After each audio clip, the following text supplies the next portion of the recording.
Everybody wants to go on vacation and everybody complains about vacations. So let's talk about your vacation.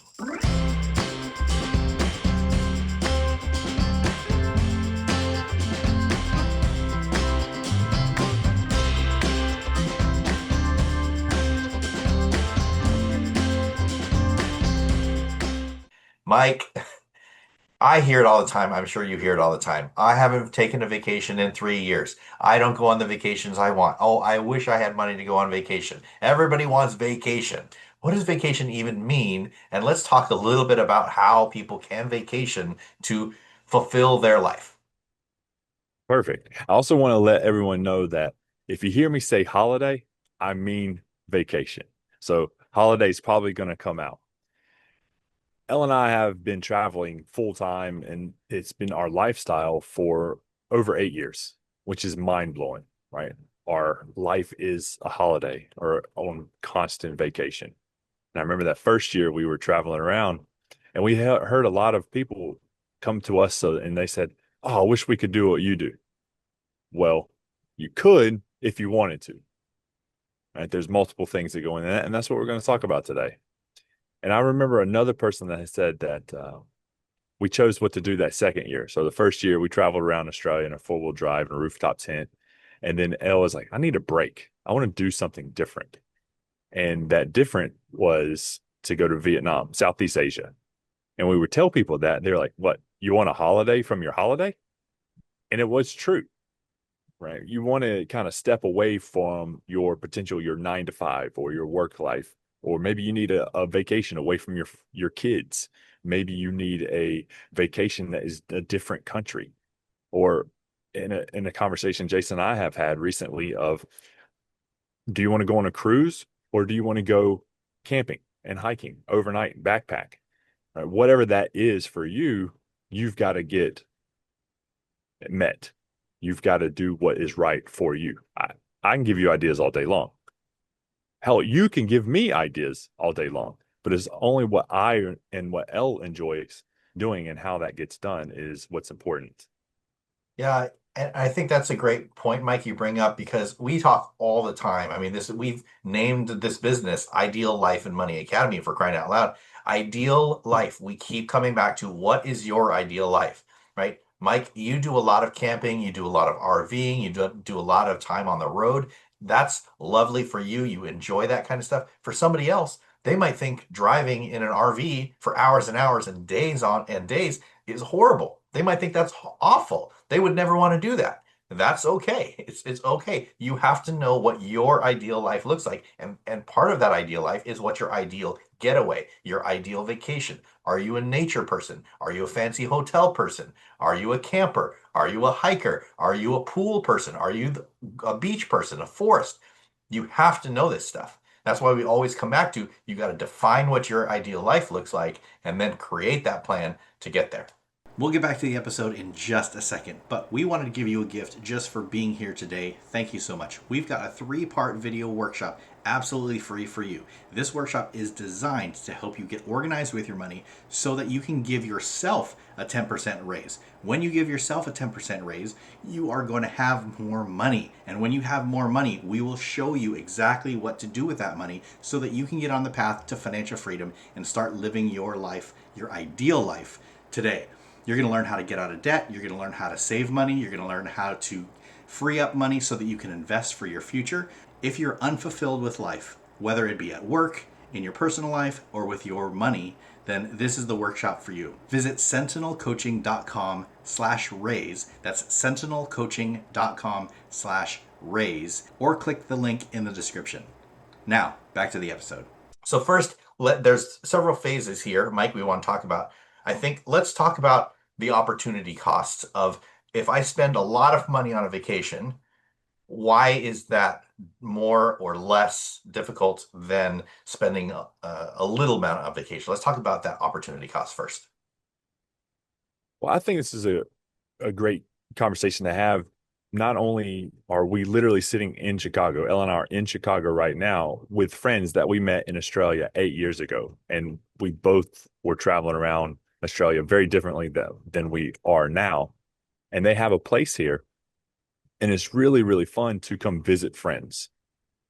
And she and I were having a conversation last night of I don't have a clue what to do if we were to get an RV. Sure, that dream sounds nice, but how do you get water? How do you do dumping? How do you do all these things? Like she just doesn't know what she doesn't know.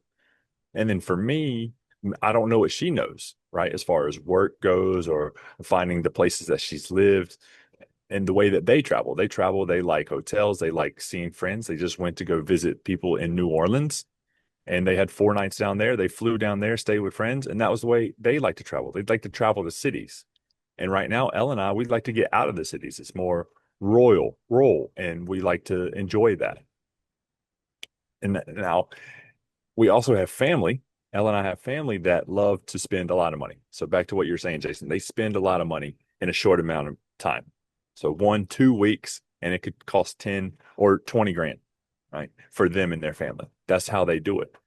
And that works for them because they have a very busy and full life, and that is their getaway. And it's not exactly how Elle and I travel because in that week or two, they are cramming stuff in. I mean, there's an itinerary every single day, and that's nice for a short period of time. And a short period of time for Elle and I is a few days to a week of doing something every single day. Then we need some rest days, recovering in the RV, going for a walk, sitting in the sun, laying by a pool or a lake or a river or the ocean. That's what we enjoy. So we have figured out what works for us, and we spend a lot less than that because we're not trying to cram in this week of everything. We can extend that over 6 weeks, 8 weeks, 12 weeks in that same area and still spend only 10 grand over a few months. Yeah, it's really important to prioritize. So I think like kind of the takeaway here is to prioritize what sounds good to you, what your body needs, what your mind needs. Remember, vacations are experiences, but they're also a chance for you, like Mike was saying a few minutes ago, to get away from the pressures and the stress of life, most of the time getting away from work. So if you are working on your vacation, did you really get relief from that stress and that anxiety and that pressure? No, you didn't. Now, some people have to work because they have these types of jobs that they can't get away and everything's going to fall apart. Well, you have to systematic something's wrong with the system, if that's the case. But on your vacation or your holiday, like let's just pretend that you decide you're going to go with your family on a vacation. You're trying to get away from work. You have to put things in place to make sure that you don't continue to take that stress and that pressure with you. Otherwise, you're going to get back from your vacation and you're not refreshed. You're not rejuvenated. You don't feel good. You're still tired. You're still stressed out. I mean, that is not a vacation. You might have physically gone someplace, but that's not a vacation. That is not a holiday. So put the systems in place so that you can disconnect, so you can recharge your batteries, re-fulfill your life. And then when you go back to work, you're actually going to be in a better mental space, a better emotional space, a better physical space so that you can do your job better. Right? That's the whole point of this. Yeah, and sometimes a staycation, right? Taking time off work to stay home or in your local community. You don't have to travel to a new state, new country, new culture. You don't have to do that. You can stay local, do state parks, which are fantastic, and maybe take a week off and just go for a hiking or an RV or a hotel for half of those nights, right? 3 nights out of that week. It's still a great way to recharge. Yeah. And I really appreciate you sharing that, Jason. Yeah. Another thing that we've learned, Ange and I have learned on our vacations or getaways, depending on what we're doing, if we do have that crammed full, like if we take 5, 6, 7 days away and we've crammed it full of activities and adventures and all these things, like we might be tired and exhausted because we've done some really cool things, but our bodies and our minds are full. We have learned that we need to book in an extra day of recovery before work. So we might get back on a Sunday and we take that Monday off and then we start work again on Tuesday, something like that. Or you book in to where you tell people that you're back in the office on Wednesday, but you're actually catching up on your desk work and checking your emails and things like that low pressure type of work day so that you can ease back into that because once people know you're back, right, everything comes flooding back again and that stress goes sky high, right? That's what we're trying to alleviate here. Vacation is not just something that we check off, we check the box and say, yeah, I went on my vacation. No, there's a purpose for it. You need to be intentional about that. All right, I want to switch gears as well on the opportunity cost of how much it costs you to go on a week holiday. I gave you an example of our family that may spend 10 or 20 grand in a week or two going overseas, doing something really big and extravagant and having fun. Awesome. First, if you have the money, do not go into debt ever for a vacation. But look at what that costs you in the long run. If you have the money, fantastic. But if you only have that amount of money and then you come back and you have to go back to work because you don't have savings or you're not investing, there are all these other things, that $10,000 over time will then become much more money if you pay off your debt and if you start investing. I give you a great example of what this has done for me. I have chosen to not drink for 10 years and I didn't buy a car when I was in Australia. Both of those, I would say, cost five to $10,000 a year. Those decisions. That's not that much money, right? If you want to go take $5,000 to $10,000 and go on a holiday, that's what we're talking about right now. But that decision of not buying a car, not drinking, or maybe not going on that trip that year, that one big trip that year, that's easily turned into hundreds of thousands of dollars for Elle and I. I am not exaggerating. $10,000 a year over 10 years alone is $100,000. Well, I could spend it somewhere else, but I chose to invest that. And that's easily become $200,000 in the last 10 years. Just one of those examples. Yeah. So then I would say let's come back with the argument. Let's say you're my coach and you're saying, "Hey Jason, instead of going on that, vacation for $5,000 every year or $10,000 every year, you can save, pay off debt and start investing that money and it will be worth hundreds of thousands of dollars." Very true. But then I would come back and say, "Wait a minute, Mike, are you telling me that I can't go on any vacations? Are you saying that I have to just stay here and do nothing for the rest of my life?" Wait a minute, that can't be what you're saying, right? So walk me through maybe how I can still have my vacations and yet still, if it's important to me, put money into budgeting, eliminating my debt and investing. Like why would you say don't spend money at all and then just invest that money? Well, there needs to be a balance. Right? I'm giving you an extreme of going on and spending $10,000 in a week or a year in this case. And I'm also giving you an extreme of never doing anything and investing everything. There are so many options in between, and I want you to choose what's right for you. A great example. Just last night, Elle and I went to a Chicago Cubs game. Now there was tickets, Uber rides. The girls had drinks at the ballpark. Elle got to try a Chicago dog. I would say for three people, that was easily three, four, maybe $500 was spent on all of that. Now, you don't have to do that, and you can get a very similar experience because just outside the ballpark, there's a lawn with a big TV that you can sit in for free and hear the game and watch it on TV. Now, it's slightly different. I get it. But if you don't have $500 to blow on one night, well, go sit outside that's really close for much less, right? You can go out there and spend $50 on drinks and food or anything like that, right? 10% less, like 10% of what in this example. Yeah. I think that's where, again, going back to the conversation of knowing what your ideal life is like, prioritizing what your interests are, and then really wanting to spend money on the things that are really important to you, but then don't spend money on the things that aren't important to you. We all have to make sacrifices somewhere. And if going to that experience, that ball game, being in the park, eating and drinking their food, being there where you can like yell at the players and they can hear you, that kind of stuff. If that's really important to you, then yeah, you would probably choose to spend that $500 and have that experience. But if you're like, you know what, getting out of debt's more important. Saving money, investing money is more important. My kids' college is more important. Buying a house is more important. If those things are more important, then you can easily say, you know what? Maybe I will go down to the park, pay the $20 for parking or whatever, go to that lawn and watch the big game on the screen and spend $100 on that evening rather than the $500. And you could take that $400 savings in this example and say, I'm going to put that $400 toward my credit card bill or toward my car loan or toward my student loan, whatever it might be, to get rid of that so that you can start investing after that. That's a great example. And I think we accidentally, as humans, we accidentally just make the decision thinking there's only one decision.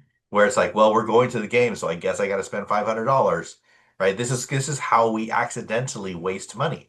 Most of us don't intentionally waste money. We just fall into these, oh, I guess that's just what it costs. I guess that's just what it costs. So I think the number two, so that's the opportunity cost, and we'll shift gears here to how do you have the same type of vacations, holidays, experiences, but still save money, right? So you've got some examples of this. I've got certain examples of this. It depends on your personality. So let's talk a little bit about that, about how to have the same type of vacations, but how do we save money on those? I think this is tied into the folks that we have heard in the past of, oh, I wish we could do what you do. Well, you can. We have chosen not to have a house. We don't have one that we own. We don't live in one, so we don't have rent. We live in an RV. That's all choices. And some people may not want to do that. Totally understand it. But if you did, you then no longer have the expense of a home. You can then put that towards the RV or that experience. And it goes for a longer period of time. I know people that come over to the US and rent an RV and do their thing for 1, 2, 3, maybe 4 weeks. And that's pretty expensive. We own it. We bought this. Yes, that's expensive. But then now we get to do those same things over years, right? That same experience where they're trying to cram in seeing the whole of US in 4 weeks, where we've been able to do it for the last 3 years. So it's just choices. And Yeah. so what my point being is extend the time, like slow down. That money will then be prolonged. It will last longer the slower you move when it comes to travel. Yeah. I think it's also important to not put all of your eggs in one basket where you think this is the only time, right? That's the worst thing that you can say is this is the only time I can do this thing. Now, granted, we don't know what life has. I could get sick tomorrow. I could die next week, whatever. I understand that. But if you think this is the epic trip that I'm going to go on and it's a once in a lifetime, we talk about that all the time. We say that casually, once in a lifetime. Very few things are truly once in a lifetime. You can do what you need to do in order to do that vacation, that trip, that holiday again, and do something different. But some tips and some tricks on how to get some of these vacations. I mean, I've known a lot of people who just jump on a hotel website, they book a hotel for X amount of nights in the city that they're going to, and they do not look anywhere else. They truly just paid whatever the hotel website price was, or they call up their, because they love, their particular brand of hotel or Airbnb or whatever. They just book it instead of looking. So I would say, do some research. You might not be a research person, and that's okay. You can hire somebody. I've done vacations for other people. I've booked things for other people. They pay me a little bit of money, and then I can book it. Like, this is the kind of stuff to get a better deal. And I'll give you a perfect example of this. I thought I had the best deal where I'm a member of some hotel chain or whatever, and I had a member's price. And so I logged into my membership site and I saw the price of the hotel. And I was talking to my brother-in-law, and he logged in as a guest and he saw that the room was $20 less per night than what I had as a member. I couldn't believe it. I thought that was the best price because that's what they tell you. They say, hey, membership members get the best price. But he actually just saw as a regular person that he had a different price. So I had him book it.